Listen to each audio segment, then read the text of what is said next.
అంటే ఆన్సర్ చేయట్లేదు సార్. సాక్ష్యాలన్నీ వాళ్ళకి అనుకూలంగా ఫ్యామిలీ ఫ్రెండ్ కింద ఆ, వాళ్ళ రిలేటివ్స్గా మొత్తం అన్నీ పుట్టించుకున్నారు. నేను నా ఇష్టపూర్వకంగా ఊరకనే ఇస్తున్నట్టు అన్నీ పుట్టించుకున్నారు సార్ నాకు. అంటే మీరు చదువుకున్న వాళ్ళేనండి? అంటే ఎంతవరకు చదువుకున్నారు మధుబాబు గారు మీరు? నేను ఇంటర్ వరకు చదివాను సార్. ఇంటర్ వరకు చదివారు. ఇంటర్ వరకు చదివాను సార్. ఓకే, అంటే ఈ లోన్ యాప్ల వల్ల మీరు ఫైనాన్షియల్ ప్రాబ్లమ్స్ ఫేస్ చేస్తున్నారా? లోన్ యాప్స్ ఉన్నాయి, కొంచెం బయట తీసుకున్నవి కూడా ఉన్నాయి సార్. ఓకే, అంటే రెండు సార్. కిడ్నీ అమ్ముకోవాలన్న ఆలోచన ఎందుకు వచ్చిందండి? బేసిక్గా కిడ్నీ అమ్ముకోవడం కూడా చట్టవిరుద్ధమే కదా? చట్టవిరుద్ధమే కానీ నాకు మరి నమ్మి ఇచ్చిన వాళ్ళు మోసపోకూడదు. ప్లస్ నాకు అమ్మి కట్టడానికి నా పేరెంట్స్ ఎవరు లేరు, చిన్నప్పుడే చనిపోయారు. నాకేం ఆస్తిపాస్తి కూడా ఏం లేదు సార్. మిమ్మల్ని ఇబ్బంది పెట్టే ఉద్దేశం కాదండి, మీ బాధ అర్థమవుతోంది. ఎంతటి దారుణమైన పరిస్థితుల్లో లేకపోతే మీ శరీరంలో ఒక ఆర్గాన్ అమ్ముకునే పరిస్థితికి వస్తారు అనేది మేము కూడా మానవత్వంతో ఆలోచించగలం. మీరు ఏ పరిస్థితిలో ఉంటే అవయవాన్ని అమ్ముకోవడానికి ముందుకు వచ్చారు అనేది. థ్యాంక్ యూ సార్, అర్థం చేసుకున్నాను. నేనే కాదండి మధుబాబు గారు, టీవీ చూస్తున్న ప్రతి ఒక్కళ్ళు మిమ్మల్ని చూసి ఇప్పుడు కన్నీళ్లు పెట్టుకుంటూ ఉన్నారు.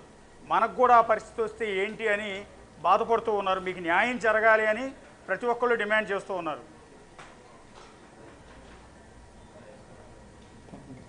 Thank you sir. ఇప్పుడు మీరు కిడ్నీకి ఆపరేషన్కు ముందు మీకు ఇవ్వాల్సిన డబ్బులు ఇవ్వలేదండి వాళ్ళు? మీరు అప్పుడు ఎందుకు అడగలేదు వాళ్ళని? ఇవ్వలేదు సార్. అంటే బిఫోర్ అమౌంట్ ఆపరేషన్ అయిపోయినాక ఇస్తాము అంటే అంత అమౌంట్ తీసుకొని క్యారీ చేసి వచ్చేవాళ్ళు ఎవరు లేరు కదా సార్. నాకు నా పేరెంట్స్ ఎవరు లేరు కదా. ఓకే, మీకు పెళ్ళయిందండి మధుబాబు గారు? ఇది అందరికీ చెప్పుకునేది కూడా కాదు కదా. మ్యారేజ్ అయింది, 2 పిల్లలు సార్. 2 పిల్లలు ఉన్నారు. ఎంత వయసు ఉంటుందండి పిల్లలకి? అవును, ఒకళ్ళకి 9, ఒకళ్ళకి 4. ఓకే, మీరు ఇప్పుడు కిడ్నీ అమ్ముతున్నారన్న విషయం మీ భార్యకి తెలుసా అండి? తెలుసు సార్, అంటే తను ఒప్పుకోలేదు. నేనే ఇంకా బలవంతంగా ఒప్పించుకున్నాను. నేను మరి ఇంకేదో ఒకటి చేసుకోవాల్సి వచ్చిందమ్మా. నేను అప్పులు కట్టలేను, ఇవ్వకుండా ఎగ్గొడితే మళ్ళీ ఈ కేసులు పెడతారు, అవన్నీ ఫేస్ చేయలేను, నా వల్ల కాదు. లోన్ యాప్స్ వాళ్ళు ఊరుకోరు, ఫోన్లు చేస్తారు, కోర్టు నుంచి నోటీసులు పంపిస్తారు.